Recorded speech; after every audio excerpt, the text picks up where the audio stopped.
আলহামদুলিল্লাহি রাব্বিল আলামিন ওয়াসসালাতু ওয়াসসালামু আলা সাইয়্যিদিল আমবিয়াই ওয়াল মুরসালিন ওয়া আলা আলিহি ওয়া আসহাবিহি আজমাইন, আম্মা বা'দ।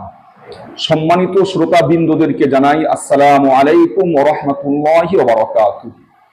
আজকের এই পর্বে আমরা দুটো প্রশ্নের উত্তর নিয়ে আলোচনা করব। সর্বপ্রথম প্রশ্ন হচ্ছে, দাফন করার পরে মাইয়িতের জন্য সম্মিলিতভাবে বা একাকী হাত তুলে বা হাত না তুলে দোয়া করা যাবে কি যাবে না। তো এক কথায় এর উত্তর হচ্ছে যে দাফন করার পরে একাকী এবং সম্মিলিতভাবে এইভাবে হাত তুলে এবং হাত না তুলে সব রকম ভাবেই দোয়া করা জায়েজ। মিশকাত শরীফের 133 নম্বর হাদিসের মধ্যে আছে, হযরত উসমান ইবনে আফফান রাদিয়াল্লাহু তাআলা আনহু তিনি বর্ণনা করেছেন, কানান নবী সাল্লাল্লাহু আলাইহি ওয়াসাল্লাম ইযা ফারাগা মিন দাফানিল মাইয়িতি ওয়াকাফা আলাইহি ফাকালা ইস্তাগফিরু লিআখিকুম সুম্মা সালু লাহু বিতাসবিত ফাইন্নাহুল আন ইউসআলু।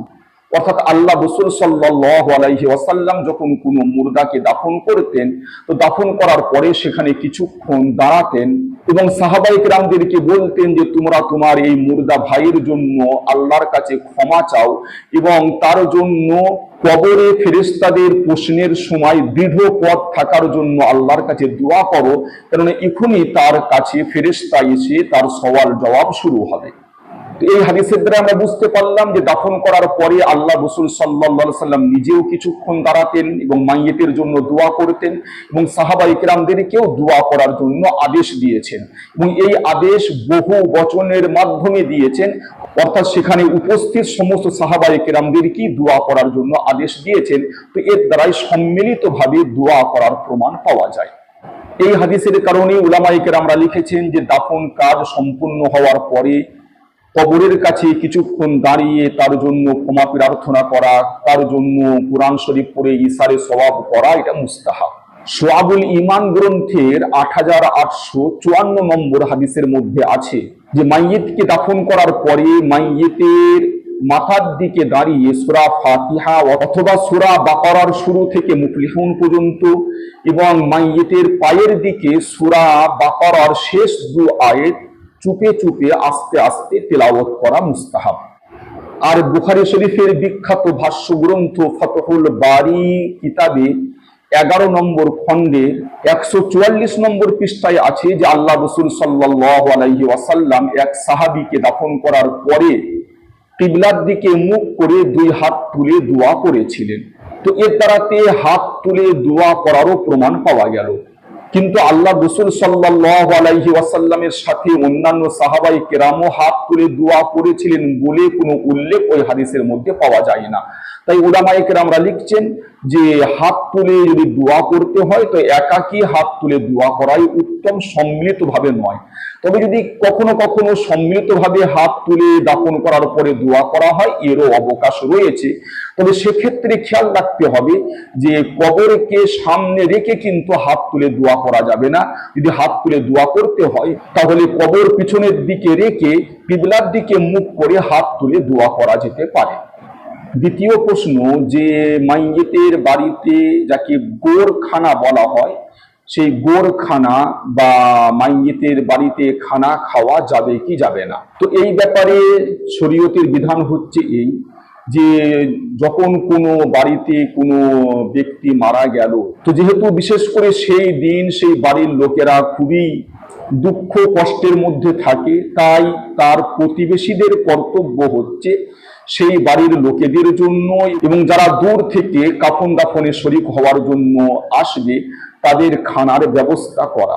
যদি কোনো প্রতিবেশী একজন এই ব্যবস্থা করে সেও করতে পারে, অথবা প্রতিবেশীদের কয়েকজন মিলে বা পাড়ার কয়েকজন মিলে স্বেচ্ছায় নিজেরা চাঁদা দিয়ে যতটুকু যার পক্ষে সম্ভব সেই চাঁদা দিয়ে যদি এইরকম ভাবে মাইয়িতের বাড়ির লোকেদের জন্য এবং দূর থেকে আগত মেহমানদের জন্য খানার ব্যবস্থা করে, এটা হচ্ছে সব থেকে উত্তম।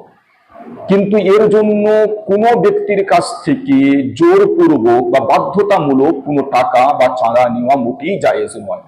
অনেক জায়গা থেকে এই খবর পাওয়া যাচ্ছে যে গ্রামের লোকেরা প্রত্যেক বাড়ি পিছু একটা নির্দিষ্ট পরিমাণ চাঁদা ঠিক করে দিয়েছে, যে কোনো ব্যক্তি মারা গেলে প্রত্যেক বাড়ি পিছু এত টাকা করে দিতে হবে, এবং যারা দিচ্ছে না তাদের সম্পর্কে বিরূপ মন্তব্য করেছে, এমনকি এ কথাও বলছে বলে শোনা যাচ্ছে যে তোমাদের বাড়িতে কেউ মরে গেলে আমরা কোনো খানার ইন্তেজাম করব না। এটা কিন্তু মোটেই জায়েজ নয়, মোটেই ঠিক নয়। এই যে মাইয়েতের বাড়ির লোকেদের জন্য বা দূর থেকে আগত মেহমানদের জন্য খানার ব্যবস্থা করা হবে, এই ব্যাপারে অবশ্যই এটা খেয়াল রাখতে হবে যেন কোনো ব্যক্তির কাছ থেকে জোরপূর্বক বা বাধ্যতামূলক কোনো চাঁদা না নেওয়া হয়। স্বেচ্ছায় যারা দেবে একমাত্র তাদের কাছ থেকে পয়সা নিয়ে এই খানার ইন্তেজাম করতে হবে। আর যদি স্বেচ্ছায় কেউ দেনেওয়ালা না থাকে, তাহলে মাইয়েতের বাড়ির লোকেরাই তাদের বাড়ির লোকেদের জন্য এবং দূর থেকে আগত মেহমানদের জন্য খানার ইন্তেজাম করবে। আর একটা বিষয় এখানে খেয়াল রাখতে হবে যে এই মাইয়েতের বাড়ির লোকেদের জন্য বা দূর থেকে আগত মেহমানদের খানার জন্য যে ব্যবস্থা করা হলো, সেই খানাটা গ্রামের লোকদের জন্য বা আশেপাশের গ্রামের লোকদের জন্য, যারা জানাজার নামাজ পড়ে খুব সহজেই বাড়িতে গিয়ে খানা খেতে পারবে, তাদের জন্য এই খানাতে শরীক হওয়া মোটেই ঠিক হবে না। এই খানাটা শুধুমাত্র মাইয়েতের বাড়ির লোকেদের জন্য হবে এবং দূর থেকে আগত মেহমানদের জন্য হবে। যদি প্রতিবেশীরা এবং পাড়ার লোকেরা দূর থেকে আগত মেহমানদের জন্য খানার ইন্তেজাম না করে থাকে, আর মাইয়েতের বাড়ির লোকেরাই যদি তাদের খানার জন্য ইন্তেজাম করে থাকে, তো দূর থেকে আগত মেহমানরা সেই খানা নির্দ্বিধায় খেতে পারে, এতে কোনো অসুবিধা নেই। কিন্তু পাড়ার লোকেদের জন্য বা নিকটের গ্রামের লোকেদের জন্য ওই খানা খাওয়া মোটেই জায়েজ নয়। তবে পাড়ার লোকেরা যদি খানার ইন্তেজাম করে, খানার ইন্তেজাম করার জন্য বা ব্যবস্থাপনা করার জন্য যে সমস্ত লোকেরা শরীক থাকবে, তারা সেই খানা খেতে পারে। ও আখিরু দাওয়ানা আনিল হামদুলিল্লাহি রাব্বিল আলামিন।